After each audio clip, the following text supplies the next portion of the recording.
இந்த மண்டல விரதம் பூர்த்தியான ஒருத்தனுக்கு தான் 18ஆம் படி ஏறக்கூடிய தகுதி உண்டாயிருக்கு அப்படிங்கறது தான் நம்முடைய பெரியோர்கள் வகுத்து கொடுத்த வழி. அது ஏன் அவ்வளவு நாள் விரதம் இருக்கணும் அப்படின்னா நம்முடைய மனது பக்குவப்படுறதுக்கு. உலகத்திலேயே வேற எங்கேயுமே படிகளுக்கு பூஜை நடந்து நம்ம பார்க்க முடியாது. எல்லா இடங்கள்லயும் படிகள் இருக்கு, படிகள் நம்ம ஏறத்தான் பயன்படுத்துறோம். ஆனா அந்த படிகளுக்கு பூஜை நடக்கக்கூடிய ஒரே இடம் சபரிமலை.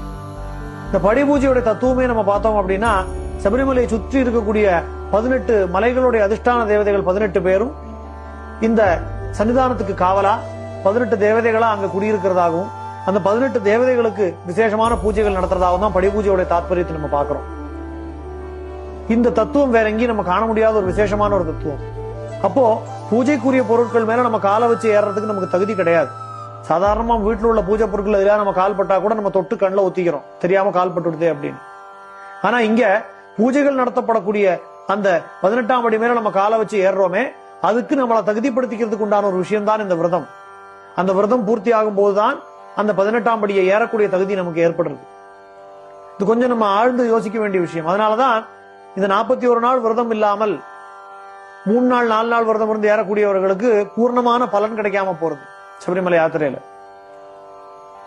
ஐயப்பனை தரிசனம் பண்றது பெரிய விஷயம் இல்ல, இந்த படிகள் மேல ஏறதுக்குண்டான தகுதியை நம்ம தயார்படுத்திக்கணும் நம்மள.